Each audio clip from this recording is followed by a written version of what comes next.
Hello, welcome back dear student. कैसे हैं सभी? आई होप सो अच्छे होंगे। आप सभी का स्वागत किया जाता है आपके अपने channel study with Deepak sir, और मैं दीपक पांचाल आज आपके लिए लेकर आया हूँ एक नई और वीडियो। और इस वीडियो में आज हम जानेंगे कि मैथ्स के उन क्वेश्चंस को जिन क्वेश्चंस को बड़े ही एक लेंथी डेरिवेशंस के साथ हम करते हैं, उनको कैसे इजी अप्रोच के साथ कर सकते हैं।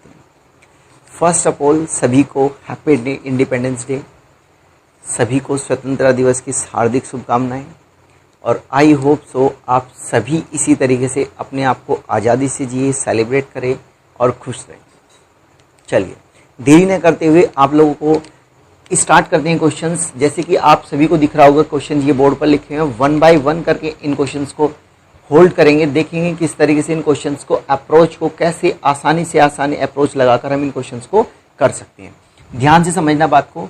फर्स्ट क्वेश्चन में लिखा हुआ है, if rate of interest increase from 5% per annum to 5.5% per annum, then simple interest receive on certain sum increased by rupee 6.90 in 3 year, find the principal. देखो, उसने कहा ये वाली जो ये क्वेश्चन जो लिखा हुआ है ये बेस्ड किस पर है? पहली तो बात आता है कि ये based on change in rate of interest, based on change in rate of interest. ठीक है, रेट ऑफ इंटरेस्ट में होने वाले परिवर्तन के आधार पर है। देखो यहां एक बात याद रखना, इन सभी में जो टाइम है, टाइम क्या है? वो रिमेन सेम रहेगा। ये जो मैंने क्वेश्चन दिए हुए हैं इसमें टाइम जो है वो मैंने सेम रखा है, यानी कि समय को नहीं बदला। एक इसी का जो टाइप बन जाता है वो ये भी बन जाता है कि रेट ऑफ इंटरेस्ट भी बदल रही है और समय भी बदल रहा है। अभी उस पर हम बात नहीं करेंगे, उस पर एक अनदर वीडियो पर बात की जाएगी। अभी फिलहाल हम सिर्फ इस बात कर रहे हैं कि जो समय है वो तो बराबर है, यानी कि समय वही है जो पहले था, सिर्फ परिवर्तन किस में हो रहा है? रेट ऑफ इंटरेस्ट में परिवर्तन हो रहा है। तो जरा एक बात ध्यान से समझना, इसने कहा रेट ऑफ इंटरेस्ट जो है, यानी कि पहले R1 थी अब R2 हो गई। R1 जो थी वो 5% पर एनम थी, बढ़कर कितनी हो गई? 5.5% हो गई। आप ये कह सकते हो कि 5 से 5.5 होने में 0.5% बढ़ी है। डन है बात, इतनी बड़ी है। अच्छा, इतनी बड़ी है तो मैंने आपको बताया था जो रेट ऑफ इंटरेस्ट यानी कि जो SI होगा वो डायरेक्टली प्रोपोर्शनल होता है R% के। आप ये कह सकते हो रेट ऑफ इंटरेस्ट के डायरेक्टली प्रोपोर्शनल होता है। अगर ये डायरेक्टली प्रोपोर्शनल है, रेट ऑफ इंटरेस्ट के डायरेक्टली प्रोपोर्शनल है, तो एक बात हमारी समझ में आ गई कि जितना परिवर्तन रेट ऑफ इंटरेस्ट में होगा उतना ही परिवर्तन हमारा किस में होगा? सिंपल इंटरेस्ट में होगा। यहीं पर इसने यही बात दी है कि रेट ऑफ इंटरेस्ट 5% से 5.5 हो गई, यानी कि आधा % बढ़ी। और जो ब्याज है, जो इंटरेस्ट हमें मिला है, वो इंटरेस्ट भी 6.90% बढ़ गया। तो हम क्या कह सकते हैं? अच्छा, ये बढ़ा कितना है? 3 साल तक बढ़ा था, तो हम ये कह सकते हैं 5×3=15 यानी कि 1.5% बढ़ा है। 3 साल में ब्याज कितना बढ़ा है? 1.5%। और 3 साल के अंदर जो ब्याज हमें वैल्यू में कितना बढ़ा है? 6.90%। तो आप ये कह सकते हो कि परसेंट में तो है 1.5 के बराबर और वैल्यू में है 6.90 के बराबर। उसने प्रिंसिपल पूछा है, तो प्यारे बच्चों ध्यान से समझना बात को। प्रिंसिपल होता है 100%। प्रिंसिपल क्या होता है? 100%। तो आपको 100% की वैल्यू पूछी गई है और ये वैल्यू आपको दी है। अगर आपने मेरी पहली वीडियो देखी हो परसेंटेज वाली, उसमें मैंने बताया था कि जब इस तरीके से क्वेश्चंस होता है तो उसे हम कैसे करते हैं। उसमें हम रेट ऑफ इंटरेस्ट इसमें हमें अगर ये दिया हो कि पहले एक परसेंटेज दी हो और दूसरी परसेंटेज हमें निकालनी होती है, तो हम उसको क्या करते हैं? आस्क से मल्टीप्लाई और गिवन से डिवाइड। यही हम इसमें करेंगे। इसमें क्या करेंगे? 6.90 इंटू 100 अपॉन 1.5। हमने क्या काम किया? यहां से ये पॉइंट इससे हटा दिया और यहां 0 लगा दी, तो आप 690 इंटू 100 अपॉन 150 कर देंगे। इस 0 से ये 0 कैंसिल, 5 से इसको कैंसिल करा, 5×3=15, 5 से इसको कैंसिल करा 20 और 3 से इसको कैंसिल करा 2 और 3, तो आपका आ जाएगा 460। कितना आ जाएगा? 460। यही इस क्वेश्चन का आंसर है। यही इस क्वेश्चन का आंसर है। आई होप सो ये वाली बात आपको आराम से समझ में आ गई होगी कि कैसे ही हमने इसको किया और कैसे नहीं किया। चलिए दूसरा क्वेश्चन देखते हैं। दूसरे क्वेश्चन को ध्यान से समझना, क्या बोला गया है इस क्वेश्चन में। इस क्वेश्चन में बोला गया है कि if rate of interest reduced from 7.5% पर एनम टू 6%। पहले रेट ऑफ इंटरेस्ट था 7.5%। पहले कितना था रेट ऑफ इंटरेस्ट? 7.5%। अब 7.5 से घटकर वो 6 हो गया, यानी कि आधा % घटा है। तो जब रेट ऑफ इंटरेस्ट घटा है तो सिंपल इंटरेस्ट भी घटा होगा, क्योंकि हमने यही बात जानी थी कि जितना परिवर्तन रेट ऑफ इंटरेस्ट में होगा उसी के रेस्पेक्ट में परिवर्तन किस में होगा? सिंपल इंटरेस्ट में, इंटरेस्ट में होगा। तो यहां पर इसने कहा कि interest receive on certain some decreased bye ₹210। अगर ब्याज की दर में पहले थी 7.5% घटकर हो गई 6%, पहले थी 7.5% और घटकर हो गई 6%, तो आप ध्यान से देखना कि इसमें कितना परिवर्तन हुआ है, कितना हुआ है? 1.5% का परिवर्तन हुआ है। और ब्याज में कितनी की कमी आई है? ब्याज में कमी आई है 210 की। लेकिन ये परिवर्तन 1 साल में नहीं हुआ है, कितने में हुआ है? 7 साल में हुआ है। तो हम क्या करेंगे? 1.5 × 7 इज इक्वल टू इतने % जो हो जाएगा वो इसके बराबर हो जाएगा। अच्छा, लेकिन इसने इंटरेस्ट दिया है प्यारे बच्चों, क्या दिया है? इंटरेस्ट दिया है कि इंटरेस्ट में इतने की कमी हुई है। उसने अमाउंट पूछा हमसे, क्या पूछा है? अमाउंट। तो ध्यान से देखना, ये कमी कितनी होगी? 7 पंजे, ये कितनी होगी? 15 सत्ते 105, तो 10.5 आ गया। ये कितने के बराबर है? 210 के बराबर। अमाउंट पूछा था कि अमाउंट कितना होगा? पहले वाला अमाउंट पूछा था।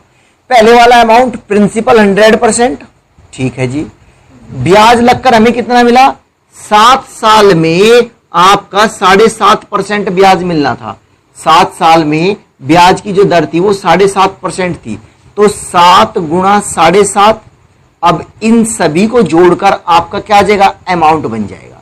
100% ये होगा 7 पंजे 35, कितना होगा ये?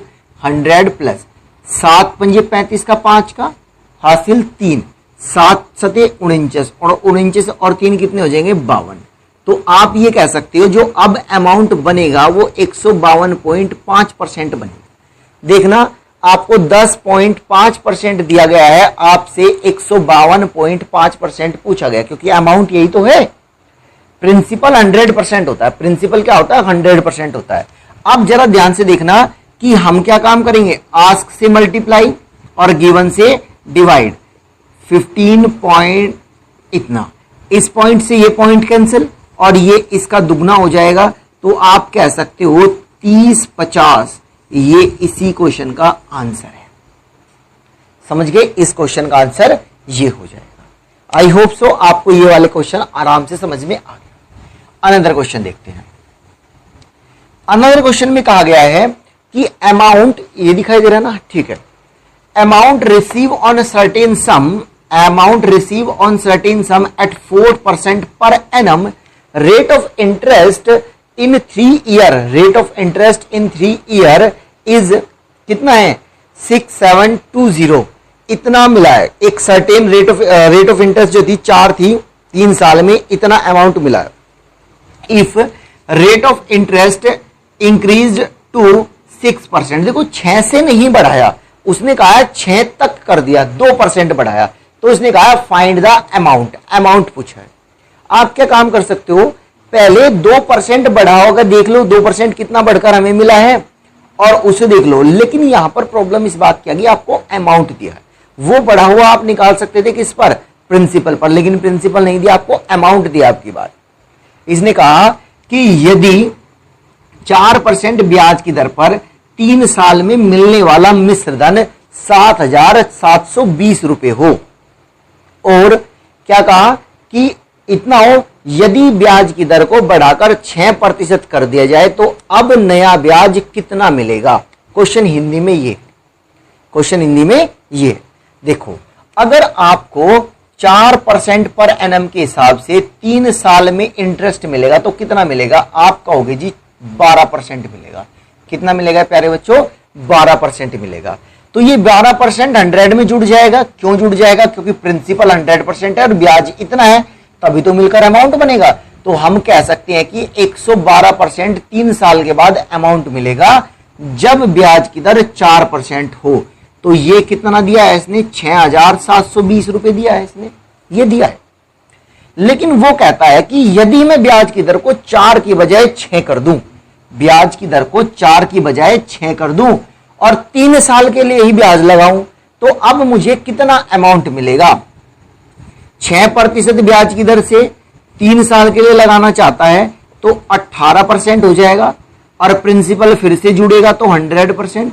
तो हम ये कह सकते हैं कि वो हमसे 118% जानना चाहता है। हम ये बात कह सकते हैं कि हमसे वो 118% जानना चाहता है। 112% उसने हमें दिया है, 112% की वैल्यू इतनी दी है, 118% जानना चाहता है। तो हम आराम से नहीं कर सकते, बिल्कुल कर सकते हैं आराम से। कैसे करेंगे जी, देखो जरा, हम क्या काम करेंगे, 6,720 बटे 112 गुणा 118 कर दिया हमने। जरा देख लो क्या ये कैंसिल आउट होते हैं, क्या ये कैंसिल आउट होते हैं, क्या ये कटते हैं, तो बिल्कुल कट जाएंगे जी। कटने के बाद जो इसका आंसर आएगा वो देख लेते हैं कैसे। 6 और 2 और 8 और 2 10, और इसे अगर इससे हम काटें, मान के चलो इसे आप 3 4 2 से काट लो, 2 से आपने इसको काटा, 2 पंजे 10 और 2 छिक 12, 2 से इसे काट ले, 2 पंजे 10 और 2 नम 18, इतने से कट जाएगा। 2 पंजे 10, एक रहेगा, 2 नम 18, ठीक है। 2 से इसे काट लो, 4 से काट लो, इसे 4 से काट ले, 4 एकन 4 और 4 चौक 16, 4 से इसको काट दो। तो इसने कहा, आपने काटा 4 एकन 4, कितने रह गए 2, और ये कितना हो गया 4 एकन 4, कितने रह गए 2, यहाँ पर हो गए 27। 27 होने के बाद आप ये यहाँ पर लिख सकते हो 4 छिक 24, 3 रह गए, 4 अठे 32 और 0। क्या ये 14 से कट जाएगा, बिल्कुल कट जाएगा। आपने कहा 14 1 जा 14, यानी कि 14 एकन 14, 2 रह गए, 28 हो गए, 14 दूनी 28 और 0, यानी कि बच कितना गया, 120 गुणा 59 बच गया। इनकी मल्टीप्लाई कर लो, इनकी मल्टीप्लाई अगर करें तो 12 0 0, इसको मल्टीप्लाई कर लेते हैं, एक 0 एक्स्ट्रा चिपका लेते हैं। 12 का निम्मा 108, 8 आ गया, हासिल 10, और 12 पंजे 60, 60 और 10 70, ये आपका आंसर हो गया इस क्वेश्चन का। तो अमाउंट अब हमें कितना मिला, 7080, कितना अमाउंट मिला, 7080 अमाउंट मिला है हमें। बताइए जरा, इतनी बात समझ में आ रही है, बहुत इजी सी बात है। एक और बात आप कर सकते थे यहां पर, एक बात क्या काम कर सकते थे, इसका डिजिटल सम निकाल लेते, इसका डिजिटल सम निकाल लेते। देखो डिजिटल सम कैसे निकाला जा सकता है वो मैं बता देता हूं आपको। जब इस तरीके की कैलकुलेशन हो तो इस कैलकुलेशन को आप कैसे थोड़ा सा शॉर्ट में कर सकते थे, ये ऑप्शन में लगाई जा सकती है। यहां था 6720 इंटू 118 अपॉन 112, इतना था। ऊपर डिजिटल सम, इसका डिजिटल सम यानी कि 6 + 7 + 2 0 प्लस इसका डिजिटल सम, जिनका 9 बनता हो उसे 0 मान लो, यानी कि 6 + 0, यानी कि इसका तो डिजिटल सम कितना आ गया, 6 लिख दो, ठीक है। इसका देखो 9 इनका बैठता था, यानी कि 6 गुणा 1, इसका 1 हो गया। इसका देखते हैं डिजिटल सम कितना आ रहा है। इसका डिजिटल सम आता है 2 और 1 3 और 1 4, कितना आ गया 4। 2 से इसे काट दो, 2 से इसे काट दो, 2 3 6, 2 दूनी 4, कितना बन गया, ये बन गया 3/2। नीचे भी 5 से मल्टीप्लाई करो, ऊपर भी 5 से मल्टीप्लाई करो, तो नीचे हो गया 10, यानी कि 1 आएगा, और ऊपर हो गया 5 3 15, तो कितना हो जाएगा 15, और 15 1 + 5 6, यानी कि डिजिटल सम कितना आना चाहिए 6। और ध्यान से देखना, इसका डिजिटल सम 6 ही आएगा। कैसे आएगा, डिजिटल सम का मतलब है कि अंकों का योग एक अंक में बदल दो, जितने भी अंक हैं उनका योग एक अंक में बदल दो। 7080, इसका डिजिटल सम 7 + 0 + 8 + 0, 0 का रोल खत्म, 8 7 15, 15 का मतलब है 1 + 6 सॉरी 5, कितना हो गया 6। देखना डिजिटल सम 6 ही आ रहा है क्या। जिनका डिजिटल सम ऑप्शन में मैच कर जाए, इस तरीके से मैच कर जाए, समझ लेना वो आंसर बिल्कुल सही है, एग्जैक्ट है। क्लियर है बात। चलिए आगे देखते हैं नेक्स्ट क्वेश्चन। इस अनदर क्वेश्चन को जरा ध्यान से समझना। इस क्वेश्चन में क्या कहा गया है कि if a sum becomes ₹5000 at 8% per 8% per annum rate of simple interest. यदि साधारण ब्याज की दर पर 8%, यदि कोई आपका मूलधन है वो 8% साधारण ब्याज की दर पर 5 साल में 5,000 रुपये हो जाता है। कोई मूलधन है साधारण ब्याज की दर पर, कौन सी साधारण ब्याज की दर? 8% साधारण ब्याज की दर पर 5 साल में 5,000 रुपये हो जाता है। फिर क्या कहा इसने? ये कहता है कि if rate of interest decrease, यदि रेट ऑफ इंटरेस्ट को डिक्रीज कर दिया जाए 1%, 1% घटा दी जाए, तो नया अमाउंट पूछा है इसने। क्या कहा है? नया अमाउंट। ये अमाउंट इतना दिया है, बिल्कुल ऊपरले वाले के जैसा ही है। 8% के हिसाब से 5 साल में कितना ब्याज मिलेगा? 40% ब्याज मिलेगा, जितना भी अमाउंट होगा, जितना भी मिश्र धन और मूलधन होगा। लेकिन मूलधन नहीं दिया है हमें, ये दिया क्या है? मिश्र धन। तो इसका मतलब ये 100 में जुड़कर आया होगा। तो 140% जो दिया गया है वो 5,000 रुपये है। उसने कहा है यदि ब्याज की दर 1% घटा दी जाए, यानी कि 7 कर दी जाए, और समय उतना ही रहे, कितना? 5 साल, जितना पहले था। तो इसका मतलब हमें अब जो ब्याज मिलेगा वो 35% मिलेगा पहले के कंपैरिजन में।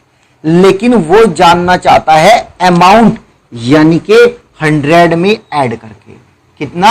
100 में ऐड करके। इसका मतलब वो हमसे जानना चाहता है 135% कितना होगा। 140% 5,000, 135% पूछा गया है। तो हम क्या करेंगे? आस्क से मल्टीप्लाई, गिवन से डिवाइड।